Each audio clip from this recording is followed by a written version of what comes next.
Good morning students.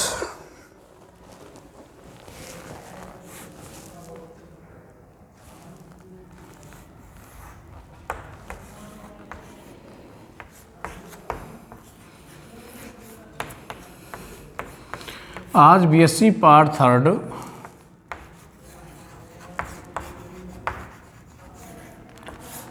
Botany classes के अंदर जो अपना टॉपिक है वो है पर परागण हेतु अनुकूलताएं, adaptation of cross pollination.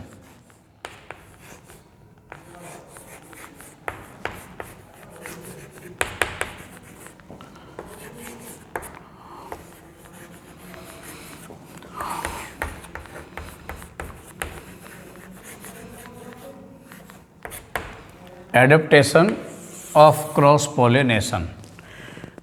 Cross pollination हेतु कौन कौन से अनुकूलताएं होती हैं? कुछ अनुकूलताएं अपन क्या है पहले पढ़ भी चुके हैं, उनसे आगे की आज अपन बात करने वाले हैं। जैसे हरकोगेमी, आज का जो टॉपिक लेते हैं अपन वो लेते हैं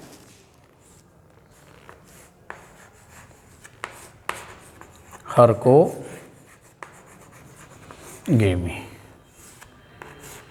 क्या होती है हरकोगेमी? हरकोगेमी को हम अगर हिंदी में कहना चाहें तो क्या कहेंगे? अवरुद्ध परपरागणता। इसका हिंदी के अंदर क्या कहलाएगी? ये अवरुद्ध परपरागणता। देखो क्या होती है, जब मान लीजिए आपका जो पादप है कैसा है? बाइसेक्सुअल पादप है जो द्विलिंगी है। द्विलिंगी का मतलब क्या हो गया भाई? मेल और फीमेल दोनों जननांग आपके एक ही फ्लावर के अंदर क्या है हैं कि मेल और फीमेल दोनों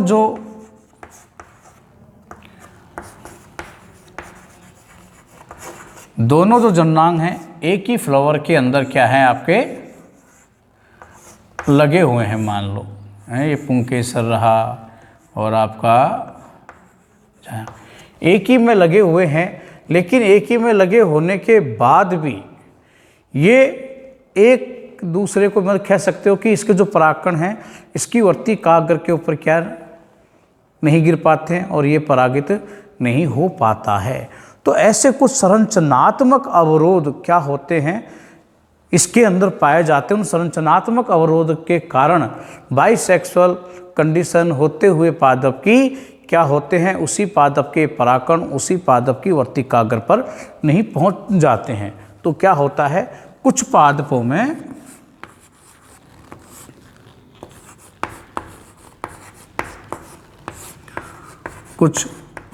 में संरचनात्मक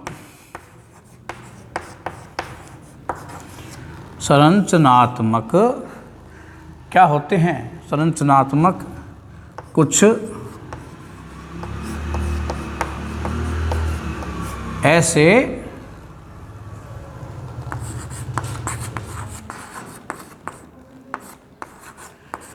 परिवर्तन होते हैं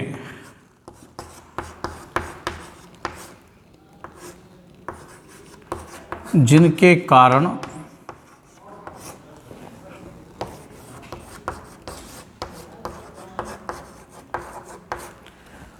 उसी पादप के परागकण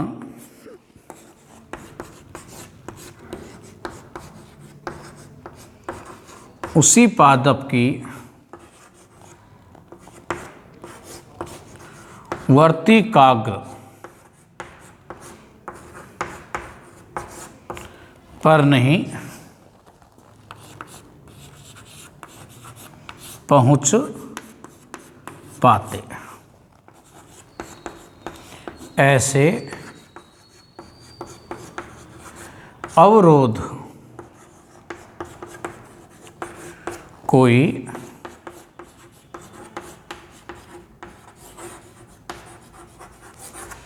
हरकोगेमी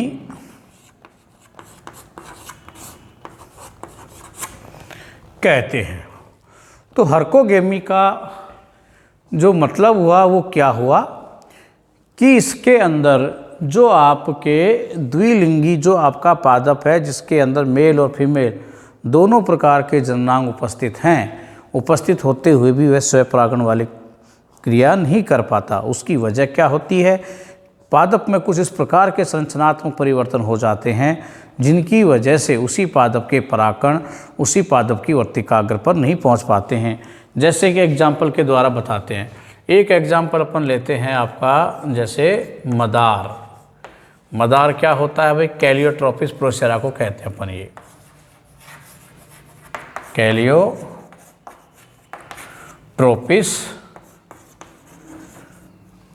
प्रोसेरा है ना, एक सामान्य नाम और है इसका आंकड़ा। देखा होगा आपने, नॉर्मली काफ़ी मिलता है, जीरोफाइट प्लांट है, अपने यहाँ बहुत मात्रा में पाया जाता है।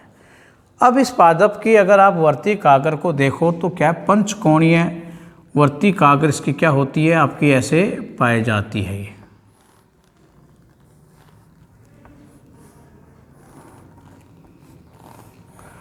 इस प्रकार से एक पूरी की पूरी अगर देखें अपन,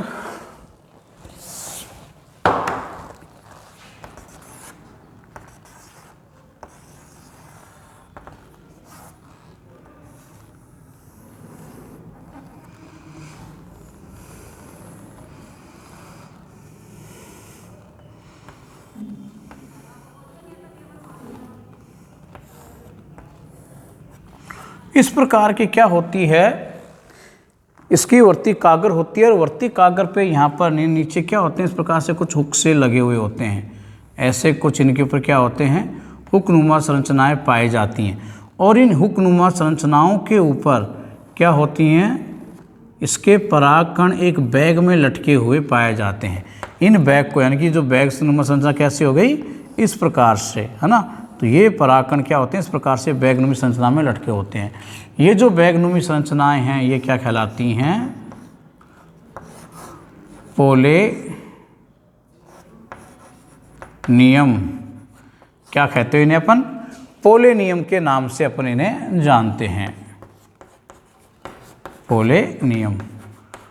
अब ये जो इसके अंदर जो ये संरचनाएं हैं, इन बैगों के अंदर क्या होते हैं, आपके परागकण इसके अंदर पाए जाते हैं। इन बैग के अंदर आपके क्या भरे हुए हैं, आपके पोलेन ग्रेन हैं। और इन पोलेन ग्रेनों के बाहर एक ये क्या है, एक भित्ति, एक झिल्ली के द्वारा क्या होते हैं, ढके होते हैं। ये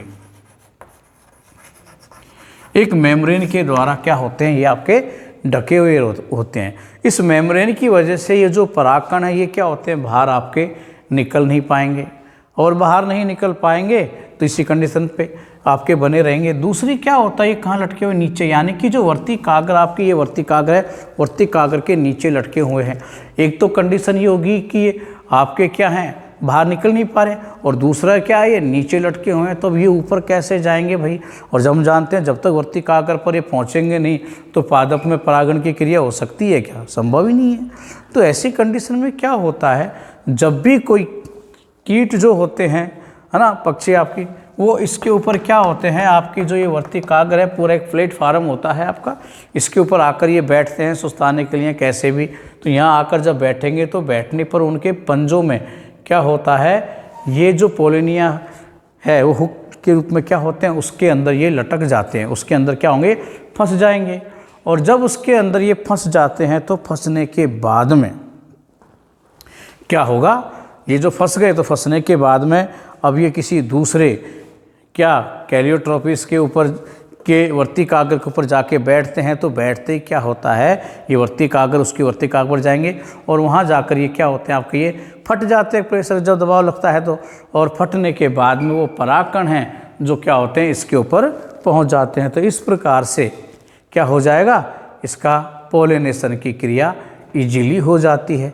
तो ये अवरोध था, इसकी संरचना ही क्या है, बैगनुमा हो गई। तो इस बैगनुमा संरचना के कारण क्या है, पोलन ग्रेन आपके बाहर निकलते नहीं है। तो प्राकृतिक एक संरचनात्मक परिवर्तन आपका क्या एक अवरोध है। तो इसी अवरोध के कारण क्या होता है, ये जो आपके परागकण थे वो क्या है इसके ऊपर नहीं पहुंच पाते हैं। तो ये हर्कोगेमी के अंतर्गत ही आपका क्या है आ पाता है कि सही प्रकार से नहीं पहुंच पाते हैं।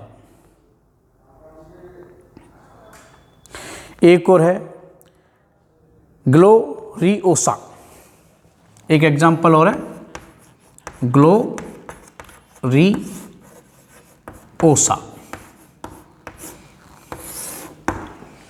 ग्लोरियोसा नामक पादप में हमें क्या देखने को मिलता है कि ग्लोरियोसा जो पादप है, ये पादप का जब परागकोश क्या हो जाता है, पूर्ण रूप से परिपक्व हो जाता है, तो परिपक्व होने के बाद में इस परागकोश में होता है विस्फुटन।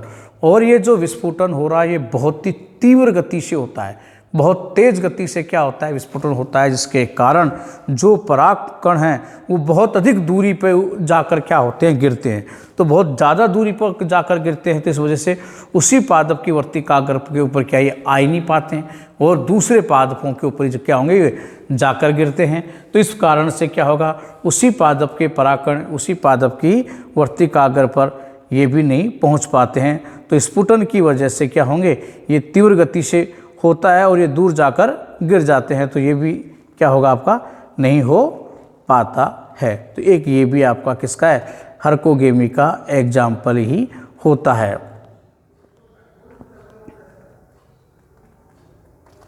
एक है अगला कैरियोफिलिसी फैमिली के प्लांटों की बात करें अपन।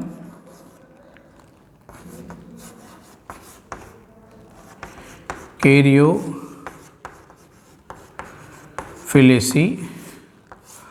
ये एक प्लांट है आपका, पाल प्लांट क्या है, फैमिली है।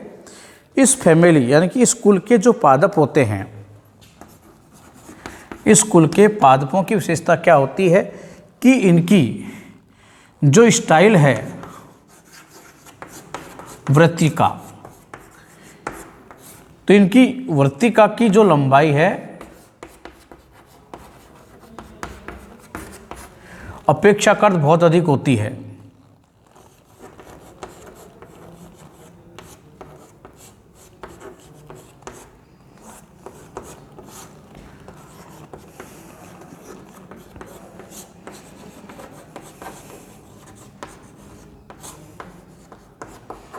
बहुत अधिक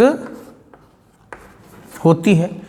अब ज़्यादा लंबी होने के कारण परागकण क्या होते हैं, इन वर्तिकाग्रों पर क्या होते हैं, इनकी जो स्टिग्मा है उसके ऊपर पहुंच ही नहीं पाते हैं, है ना। तो अधिक होने के कारण क्या है, इनकी जो स्टिग्मा है, स्टिग्मा पर पोलन ग्रेन जो हैं आपके पहुंच ही नहीं पाते, पहुंच नहीं पाते। तो इस वजह से क्या होगा, इनमें पोलिनेशन की क्रिया हो ही नहीं पाती है। और भी प्रकृति में अनेकों क्या है एग्जाम्पल हैं जिनमें कुछ ना कुछ संरचनात्मक परिवर्तन क्या होते हैं आपके इनके अंदर पाए जाते हैं।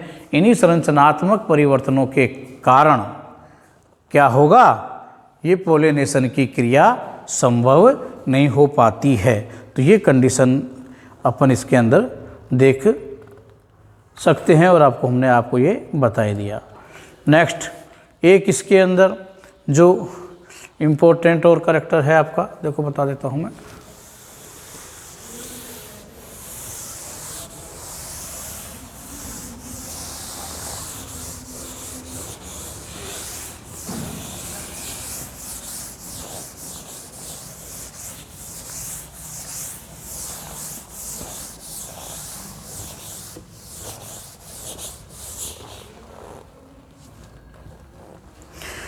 इसके बाद में यूनिसेक्सुअलिटी, इनका एक कैरेक्टर और है। इन प्लांटों में क्या है,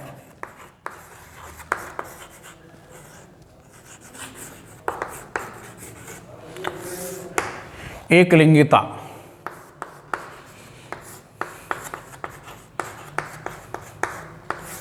एक लिंगिता का भी होना बहुत ज़रूरी है। यानी कि जो मेल और फीमेल प्लांट हैं इसके अंदर क्या होता है आपका, मेल व फीमेल प्लांट अलग अलग होने चाहिए।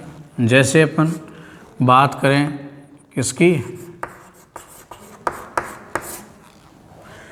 यहाँ क्या है, मेल और फीमेल दोनों पादप आपके क्या होने चाहिए, अलग होने चाहिए, है ना। पाम कुकुरबिटेसी फैमिली,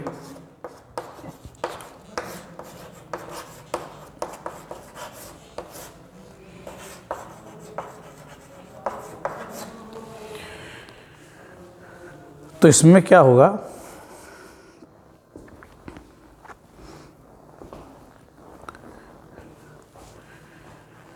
कि नर और मादा दोनों पादप आपके क्या होने चाहिए, अलग अलग होने चाहिए।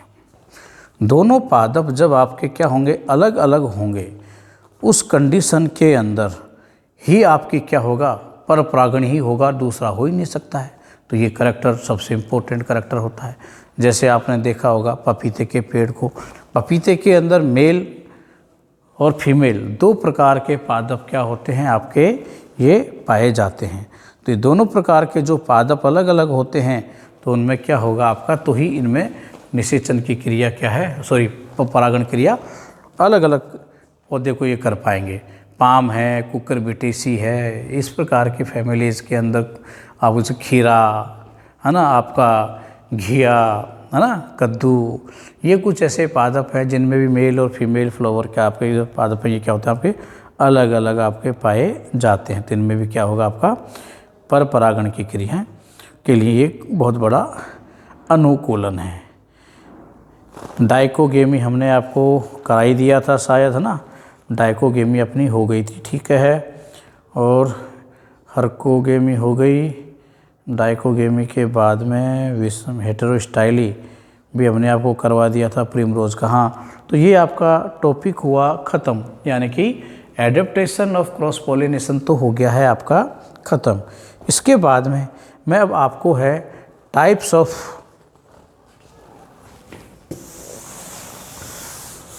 क्रॉस पॉलिनेशन के बारे में बात अब करते हैं। अगला जो टॉपिक अपन लेते हैं वो लेते हैं types of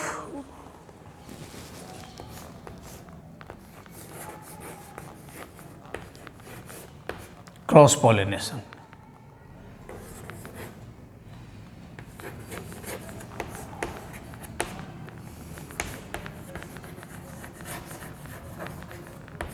types of cross pollination, पर परागण के प्रकार। तो पर परागण के जो प्रकार है इन्हें हम दो भागों में डिवाइड किया जा सकता है। दो भाग कौन कौन से हैं, एक तो होता है एबायोटिक और एक होते हैं बायोटिक। तो दो भागों में हम क्या कर सकते हैं, जैविक और अजैविक के रूप में इन्हें अपन बांट सकते हैं। अजैविक पर परागण, और तो एबायोटिक को अगर चाहें तो लिख सकते हो आप, क्या हो गया ये अजैविक पर परागण, और ये कौन सा हो गया, जैविक पर परागण। जैविक पर परागण। तो ये दो प्रकार का होता है। एबायोटिक में तो कौन कौन से आते हैं भाई? एबायोटिक को आप देख सकते हो। एबायोटिक के अंदर जो हम लेंगे वो कौन कौन से आते हैं? तो एबायोटिक के अंदर केवल दो हैं। एक तो होता है आपका कौन सा? जल, और एक होता है वायु। यानी कि जल के द्वारा होने वाला परागण, और एक कौन सा लेंगे अपन इसके अंदर? वायु के द्वारा होने वाला परागण है। इनको इसके अंतर्गत अपन लेते हैं। अब जल परागण है, इसको अपन कहते हैं हाइड्रोफिली। अगर इसकी बात करें जल परागण की, जल पर परागण कहो आप, जल पर परागण, तो ये कहलाता है आपका हाइड्रोफिली। और वायु पर परागण, कभी कभी क्या होता है आपके छोटे क्वेश्चनों में पूछ भी लिया जाता है कि जल के द्वारा होने वाले परागण को क्या कहते हैं, वायु के द्वारा होने वाले परागण को क्या कहते हैं। तो वो नाम भी अपन को क्या है, याद रखने पड़ जाते हैं। तो ये भी आप क्या है, थोड़ा सा ध्यान में रख ही लेना, है ना। तो ये क्या हो गया आपका हाइड्रोफिली आपका कहलाता है। और दूसरा आपका क्या है, वायु परागण है। तो वायु परागण को अपन क्या कहेंगे, बोलो बताइए। वायु पर परागण को कहा जाता है आपका, ये चलो मैं आपको भी इसका भी बताऊंगा पहले अपन। और इसी प्रकार से बायोटिक को और देखो आप, बायोटिक में देखो जैविक है, तो जैविक में तो आपको मालूम चलता है जीवों के द्वारा होने वाले परागण। तो यहाँ पर एनिमल संबंधी चीज़ें क्या होती हैं, सारी की सारी यहाँ पर काम में आने वाली हैं। कौन कौन सी होती हैं? जैसे कि कीट परागण, सबसे अधिक मात्रा में होने वाला की परागण होता है ये कीट परागण, है ना। एंटेमोफिली, एंटेमोफिली कीट, जो कि सबसे ज़्यादा मात्रा के अंदर जो परागण होता है आपका, वो कौन सा होता है? कीट परागण ही होता है आपका। तो कीट परागण ये हो गया। और भी हैं कीटों के बाद में, और भी कौन कौन करते हैं, जैसे कि जंतु, है ना। कौन कर रहे हैं आपके? जंतु परागण, जंतु करते हैं। जूफिली, जूफिली हो गया। और इसी प्रकार से जंतुओं के साथ में क्या है आपके, और भी बहुत सारे करते हैं। जैसे बात करें आपकी क्या, अगर पक्षी, कौन कर रहा है आपका? पक्षी है, चमगादड़ है, पक्षी हो गया, चमगादड़ हो गया, घोंघा, स्नेल जो होते हैं, इन सब के द्वारा भी क्या होता है, परागण की क्रिया होती है। तो ये सारे के सारे हो गए आपके क्या, दो भागों में बांट दिया, एबायोटिक और बायोटिक। अब इनको एक एक को हम क्या है पढ़ेंगे कि क्या क्या है आपके जल परागण के में क्या होता है, वायु परागण में क्या होता है ना। एबायोटिक में तो सबसे पहला जो अपना टॉपिक होगा वो तो किसका होगा भाई, ये आपका अजैविक का ही होगा। उसके बाद में हम लेंगे कौन सा, फिर लेंगे अपन इसके अंदर वायु परागण का। तो ये अपन को एक एक करके क्या करना है, ये देखना है। तो अब जो जितना अपन ने यहाँ किया है उस चीज़ को आपको थोड़ा सा ध्यान में रखते हुए आप इन्हें चलिए कि क्या क्या ये होते हैं। मैं आपको बता रहा था एक कौन सा आपका, जैसे कि वायु परागण को क्या कहते हैं ये भी मैंने बताया नहीं था आपको। ये होता है एनेमोफिली, एनेमोफिली, एनेमोफिली ये हो गया आपका क्या, वायु पर